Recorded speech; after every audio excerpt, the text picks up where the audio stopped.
नमस्ते बच्चों। आज हम किताबों के बारे में कुछ पढ़ेंगे।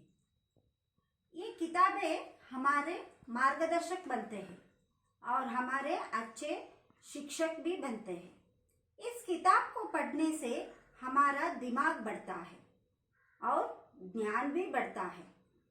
इस किताब को पढ़ने से हमारा मेमोरी पावर जो है वो ज़्यादा हो जाता है, इसलिए किताब पढ़ना ज़रूरी बन गया है।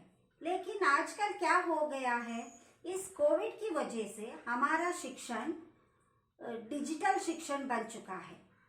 यानी कि हम किताबों को पढ़ने के बजाय इंटरनेट से हमें जो भी जानकारी चाहिए वो हम इंटरनेट पे लेकर देखते हैं, जानकारी हासिल करते हैं। इसलिए बच्चे या लोग किताबों को पढ़ना कम कर चुके हैं। इस पाठ में ये किताबें ही कुछ बातें कर रहे हैं। वो क्या कह रहे हैं, इसको आज हम देखेंगे। इस पाठ का नाम है किताबें करती है बातें। यहाँ पर किताबें भी बातें कर रहे हैं। ये क्या बातें कर रहे हैं? इस पाठ में जो बच्चे होते हैं, एक है आदि और दूसरा दिया। इन दोनों के साथ ये किताबें बातें करते हैं। इसको हम अब देखेंगे। चर की आवाज के साथ अलमारी का दरवाज खुला। धमधम की आवाज के साथ किताबें अलमारी से बाहर कूदती हैं। किताबों को कहाँ पर रखा है? यहाँ पर एक कमरे में, एक अलमारी में, अलमारी का मतलब है वॉर्डरोब, एक अलमारी में सभी किताबों को रखकर बंद कर चुके हैं। और बहुत दिनों के बाद इस अलमारी का दरवाजा खोला गया है। इस अलमारी का दरवाजा खोलते ही वहां पर रखे सभी किताबें नीचे गिर गए। उसके बाद नीचे गिरने के बाद उनमें से एक किताब क्या कहता है वो देखिए। लंबी सांस लेकर, ये किताबें बहुत लंबी सांस लेकर कहता है, आहा, अरसे बाद खुली हवा में सांस लेने का मौका मिला है। अरसे का मतलब है बहुत दिनों के बाद। बहुत दिनों के बाद हम उस अलमारी से बाहर आकर खुली हवा का सांस लेने का मौका मिला है। मौका का मतलब है अवसर। हमें बहुत दिनों से उस अलमारी में रहकर हमारा सांस घुटने लगा था। हम आज इस अलमारी से बाहर आकर बहुत अच्छा महसूस हो रहा है, ऐसे कहते हैं। अलमारी में पड़े पड़े घुटन महसूस हो रही थी। आदि और दिया तो हमारी अलमारी की ओर नजर ही नहीं उठाते हैं। वो किताब कह रहा है, हमारी में पड़े पड़े हमारा घुटन महसूस हो रहा था। ಅಂದ್ರೆ ಒಂದು ರೀತಿ ಉಸಿರು ಕಟ್ಟಿದಂಗೆ ಆಗ್ತಾ ಇತ್ತು। ತುಂಬಾ ದಿನಗಳಿಂದ ಆ ವಾರ್ಡ್ರೋಬ್ ಅಲ್ಲಿ ಇದ್ದಿದ್ರಿಂದ ಆ ಪುಸ್ತಕಗಳಿಗೆ ಏನ್ ಅನ್ನಿಸ್ತಾ ಇತ್ತು, ಒಂದು ರೀತಿ ಉಸಿರು ಕಟ್ಟಿದಂಗೆ ಆಗ್ತಾ ಇತ್ತು। ಆದ್ರೆ ಇವತ್ತು ಆದಿ ಮತ್ತು ದಿಯಾ ಇಬ್ರು ಮಕ್ಕಳು ಈ ವಾರ್ಡ್ರೋಬ್ ಅನ್ನು ಓಪನ್ ಮಾಡಿದ್ರಿಂದ ನಮಗೆ ಫ್ರೆಶ್ ಏರ್ ಸಿಗ್ತಾ ಇದೆ ಉಸಿರಾಡ್ಲಿಕ್ಕೆ। ಆದ್ರೆ ಇವರಿಬ್ರು ನಮಗೆ ನಮ್ಮ ಕಡೆ ನೋಡೋದನ್ನೇ ಬಿಟ್ಬಿಟ್ಟಿದ್ದಾರೆ, ಈ ಮಕ್ಕಳು ಓದೋದನ್ನೇ ಬಿಟ್ಬಿಟ್ಟಿದ್ದಾರೆ ಅಂತ ಹೇಳ್ತಾ ಇದೆ। अब उन्होंने कंप्यूटर, टेलीविजन और थोड़ा बहुत ई किताबों से ही नाता जोड़ लिया है। अब आजकल बच्चे क्या कर रहे हैं? आजकल के बच्चे कंप्यूटर, टेलीविजन और इंटरनेट के द्वारा ई किताब का मतलब है डिजिटल संचिका, यानी कि कागज के बजाय हम स्क्रीन को इस्तेमाल कर रहे हैं। इसको ई किताबें कहते हैं। इसको उपयोग कर रहे हैं। जब पहले क्या हो रहा था, हमें कोई भी जानकारी हासिल करना है तो हम उस किताब को ढूंढकर उससे पढ़ते थे। उसको पढ़कर हम जानकारी प्राप्त करते थे। लेकिन आजकल इंटरनेट के द्वारा कोई जानकारी प्राप्त करना है तो हम आसानी से उसको प्राप्त कर सकते हैं। इस तरह किताबें बातें कर रहे थे। और दूसरा किताब क्या कहता है? आंखें घुमाकर ठीक कहती हो, बहुत अकेलापन महसूस होता है। अब इसी कारण मेरा मन बहुत उदास रहता है। और दूसरा बुक की कह रहा है कि इसलिए बच्चे लोग इंटरनेट के द्वारा सभी जानकारी प्राप्त कर रहे हैं, इसलिए हम लोग अकेले बन चुके हैं, हमें अकेलापन महसूस हो रहा है। इसी के कारण मेरा मन बहुत उदास है। उदास का मतलब है खिन्नता, सैडनेस। इसलिए मुझे बहुत उदास हो रहा है। बच्चों को तो लगता है कि बस पाठ्य पुस्तकों के पढ़ना ही काफी है, हमारा महत्व कम ही होता नजर आ रहा है। बच्चों को क्या लगता है? सिर्फ उनके क्लास में जो किताबें रखते हैं उसको पढ़ना ही काफी है, ऐसे लगते हैं उन्हें, और कोई किताबों को नहीं पढ़ते हैं। क्लास के सब्जेक्ट्स के अलावा स्टोरी बुक्स, राइम्स बुक्स, ये सभी किताबें होते हैं, लेकिन बच्चे क्या करते हैं? उन पुस्तकों को नहीं पढ़ते हैं। इसलिए उनको हमारी मतलब नहीं है, हमारे महत्व के बारे में वो लोग नहीं जानते हैं, ऐसे कह रहे हैं। कहते हैं ना, घर की मुर्गी दाल बराबर, हमारी दशा ऐसी ही हो गई है। और वो किताब क्या कह रहा है?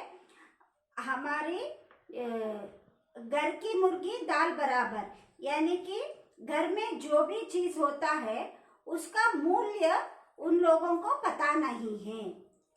ಮನೆಯಲ್ಲಿ ಇದ್ದಿದ್ರ ಬೆಲೆ ಆ ಮಕ್ಕಳಿಗೆ ಗೊತ್ತಾಗೋದೇ ಇಲ್ಲ ಅಂತ ಒಂದು ಪರಿಸ್ಥಿತಿ ನಮ್ಮದಾಗಿದೆ ಅಂತ ಇಲ್ಲಿ ಪುಸ್ತಕ ಮಾತಾಡ್ಕೊಳ್ತಾ ಇದೆ। और किताब 3 और तीसरी किताब क्या कह रहा है? साथियों, यह सब देखकर तो लगता है कि घरों में बुक शेल्फ रखने का जमाना तो गया। तुम्हें याद है कुछ वर्ष पूर्व आदि और दिया की बुआ जी मुझे और तुम्हें लेकर आई थी। और तीसरा बुक क्या कह रहा है? वो कह रहा है कि यह सब देखकर तो लगता है कि घरों में बुक शेल्फ रखने की जमाना तो गया।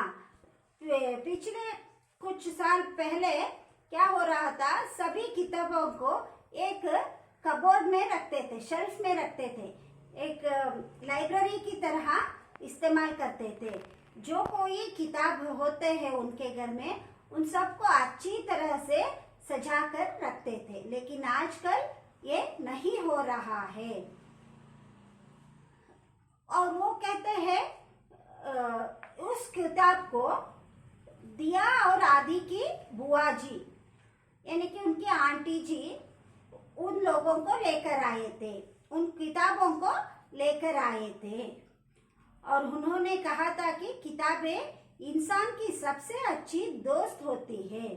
और उस किताब को उन दोनों को देते वक्त, आदि और दिया को देते वक्त क्या कहे थे वो आंटी? वो आंटी कहते कि ये किताब इंसान की सबसे अच्छे दोस्त है, ये बदले में कुछ भी नहीं चाहती है। अगर दोस्त हो तो वो हमसे कुछ ना कुछ मांगते हैं। ಯಾರಾದರೂ ನಿಮಗೆ ಫ್ರೆಂಡ್ ಇದ್ರೆ ಅವರಿಂದ ನೀವು ಏನನ್ನಾದರೂ ಕೇಳ್ತೀರಾ, ಆಸೆ ಪಡ್ತೀರಾ, ಅಥವಾ ನಿಮ್ಮಿಂದ ಅವರು ಏನನ್ನಾದರೂ ಕೇಳೋದಕ್ಕೆ ಆಸೆ ಪಡ್ತಾರೆ. ಆದರೆ ಈ ಪುಸ್ತಕಗಳು ಆ ರೀತಿ ಅಲ್ಲ. ಅವ್ರಿಗೆ ಏನೇ ಅವರು ಒಂದು ಒಳ್ಳೆ ಫ್ರೆಂಡ್ ಆಗಿರತ್ತೆ, ಅವ್ರು ನಿಮ್ಮಿಂದ ಏನನ್ನು ಅಪೇಕ್ಷಿಸೋದಿಲ್ಲ ಅಂತ ಈ ಪುಸ್ತಕ ಹೇಳ್ತಾ ಇದೆ।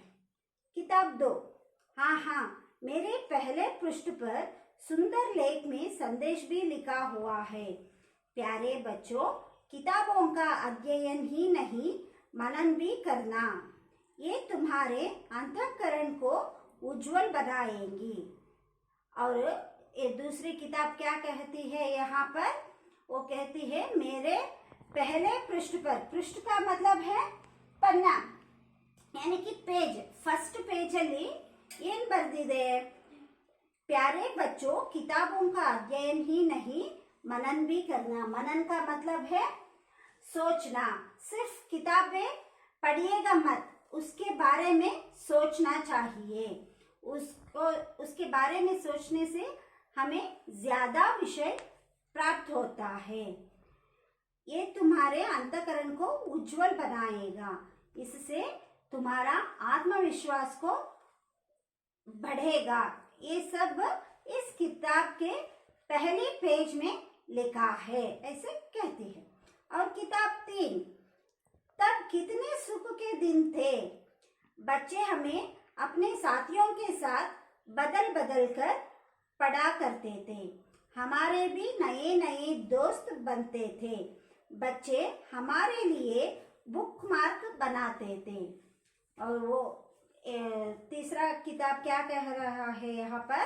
ये कहते हैं पिछले जमाने में, यानी में कुछ साल पहले बच्चे हमें अपने साथियों के साथ बदल बदल कर पढ़ते थे। यानी कि इस किताब को दूसरों को देखकर, दूसरों की किताब को ये लेकर पढ़ते थे। लेकिन आजकल ऐसा नहीं हो रहा है। इससे हमारे भी नए नए दोस्त बन जाते थे। ಈ ಪುಸ್ತಕಗಳನ್ನ ಒಬ್ರಿಗೊಬ್ರು ಬದಲಾಯಿಸಿಕೊಂಡು ಓದೋದ್ರಿಂದ ಅವರಿಗೂ ಹೆಚ್ಚಿನ ಖುಷಿ ಸಿಗ್ತಾ ಇತ್ತು, ಮತ್ತೆ ನಮಗೂ ಕೂಡ ಹೊಸ ಹೊಸ ಫ್ರೆಂಡ್ सिखता इद्रो। और बच्चे हमारे लिए बुक मार्क बनाते थे, यानी कि वो लोग कहाँ तक पढ़े हैं वहाँ पर एक पेपर डालकर या एक स्लिप डालकर रखते थे, या कोई इम्पोर्टेंट बात हो तो उसको अंडरलाइन कर लेते थे। ये सब करते थे, इससे हमें बहुत आनंद मिलता था। और किताब 1 कहती है सच कितने अच्छे दिन थे, हमें कितना प्यार और सम्मान मिलता था। बुआ जी तो सावन की रिमझिम फुहार में झूले पर हमें हाथ में लिए बैठी करती थी। और किताब 1 कहती है सच में वो दिन बहुत अच्छे दिन थे। सभी लोग हमें लेकर घूमते थे, यहाँ से वहाँ जाकर किताब को पढ़ लेते थे। हमें बहुत प्यार करते थे और सम्मान देते थे। और बुआ जी जो दिया और आदि के बुआ जी जो थे वो क्या करती थी? रिमझिम के फुहार में, फुहार का मतलब है छोटे छोटे बूंदे, यानी कि बारिश में, छोटे छोटे बारिश में झूले पर बैठकर बुआ जी हमें पढ़ते थे, उस किताब को पढ़ते थे और कहानियां भी बोलते थे। उस वक्त कितना अच्छा दिन था वो वक्त, ऐसे कहते हैं। अचानक दूर से आवाज सुनाई देती है, ऐसे ही बातें करते रहते हैं किताबें, तभी उनको एक आवाज सुनाई देती है। किताबें 4 चौंक कर अरे यह कैसी आवाज है। और चौथे किताब कहती है ये कैसी आवाज आ रही है। आवाज पास आ जाती है। माँ ने एक पल कुछ सोचा, उनके चेहरे पर मुस्कुराहट आ गई। ऐसा लगा जैसे उन्होंने कुछ ठान लिया था। तब उन दोनों की माँ वहाँ पर आती है, उनके चेहरे पर मुस्कुराहट होती है। इसको देखकर किताबों को बहुत अच्छा लगता है। बच्चे आज जान चुके ना किताबों से हमें क्या फायदा होती है, इसको आगे भी हम पढ़ेंगे अगले वीडियो में। धन्यवाद।